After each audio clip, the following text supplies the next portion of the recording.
ជំរាបសួរសួស្តីបងប្អូនថ្ងៃនេះសូមបង្ហាញហាងកាហ្វេ4កន្លែងក្នុងក្រុងតាខ្មៅតែម្ដងសុទ្ធតែហាងកាហ្វេល្បីៗហើយមានភាពតាក់ទាញខុសៗគ្នាសម្រាប់ហាងកាហ្វេដំបូងនេះមានឈ្មោះថាគ្រួសម្រោងជាហាងកាហ្វេមួយដែលមានទាំង indoor និង outdoor ហើយសម្រាប់ហាងកាហ្វេមួយនេះប្រហែលជាមានបងប្អូនច្រើនហើយដែលបានស្គាល់ជាហាងកាហ្វេជាប់មាត់ទន្លេបើមកអង្គុយជុំគ្រួសារឬមកដេតអីត្រូវហ្មងអង្គុយញ៉ាំកាហ្វេជាមួយនឹងបរិយាកាសខ្យល់ទន្លេមកត្រជាក់អូយ10 លើ 10សម្រាប់រសជាតិកាហ្វេនិងអាហារវិញឆ្ងាញ់សាហាវសំខាន់តម្លៃសមរម្យទៀតខ្ញុំលក្ខណៈញ៉ាំយកហ្មងរឿងធាត់ចាំគិតតាមក្រោយសម្រាប់ហាងកាហ្វេបន្តទៀតនេះមានឈ្មោះថាកាហ្វេរ៉ូបប្រេកហូដែលមានទីតាំងនៅជិតស្ពានប្រេកហូហ្មងសម្រាប់ហាងកាហ្វេមួយនេះគ្រាន់តែចូលមកដល់ភ្លាមខ្ញុំឆ្លាញ់ការតុបតែងបែបខ្មែរយើងមែនតើមានចងខ្មែរយើងធ្វើជាដេក័រអូយកុនសេពនេះលយមែនតើហ្មងសម្រាប់ហាងកាហ្វេមួយនេះខ្ញុំអនុញ្ញាតខ្លួនឯងហៅថាកាហ្វេដេឡូហ្មងព្រោះកាហ្វេនេះធំណាហើយបើនិយាយពីកន្លែងអង្គុយវិញមានច្រើនណាស់មកគ្នាច្រើនមិនក៏ខ្វះកន្លែងអង្គុយដែរហើយខ្ញុំឆ្លាញ់កន្លែងអង្គុយនៅចការជ័យខ្លាំងហើយបើនិយាយពីប្លង់ថតរូបវិញអត់ខ្វះកន្លែងថតទេថតកន្លែងណាក៏ស្អាតដែរសម្រាប់រសជាតិត្រីវិញឆ្ងាញ់អាចទទួលយកបានណាហើយមិត្តភ័ក្ដិខ្ញុំបានសាកញ៉ាំសាឡាត់របស់គេដែរ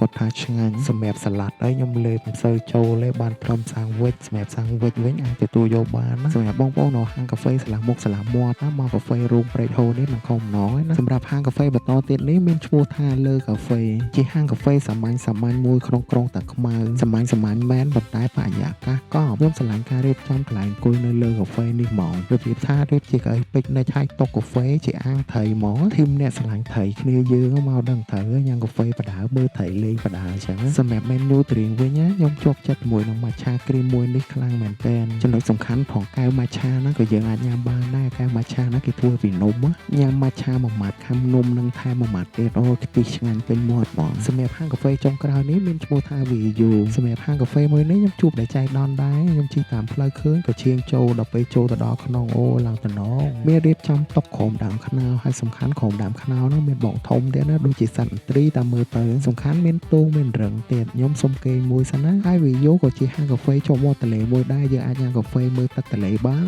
សម្រាប់នៅ VU ក៏មានលក់របស់ញ៉ាំដែរណាហើយតម្លៃសមរម្យទៀតខ្ញុំហៅយកហ្មងខ្ញុំបានសាកនំបញ្ចុកទឹកត្រីនិងនំប៉័ងខគោខ្ញុំសុំណែនាំនំបញ្ចុកទឹកត្រីនេះមួយក៏បានទៅកុំភ្លេចសាកសម្រាប់ខ្ញុំឆ្ងាញ់ខ្លាំងនំបញ្ចុកគេហ្នឹងមានសាច់ជ្រូកហើយមានបាគាអូយត្រូវហ្មងឆ្ងាញ់មែនសម្រាប់រសជាតិកាហ្វេវិញក៏ឆ្ងាញ់អាចទទួលយកបានហើយនិយាយពីនំប៉័ងខគោវិញរបស់ខ្ញុំចូលចិត្តស្រាប់ហើយចឹងដឹងតែឆ្ងាញ់ហ្នឹងប៉ុន្តែឆ្ងាញ់ហ្នឹងក៏ដោយសារតែខគោគាត់ប្រើសាច់គោល្អហើយធ្វើបានផុយល្អណាសម្រាប់វីដេអូនេះមានតែប៉ុណ្្នឹងឯងសម្រាប់ទីតាំងហាងកាហ្វេទាំងអស់ចាំខ្ញុំដាក់ជា Google Map ជូនណាកុំភ្លេចជួយ follow page អូនម្នាក់មួយផងកុំចិត្តដាច់ពេកណាសូមជម្រាបលាបាយបាយ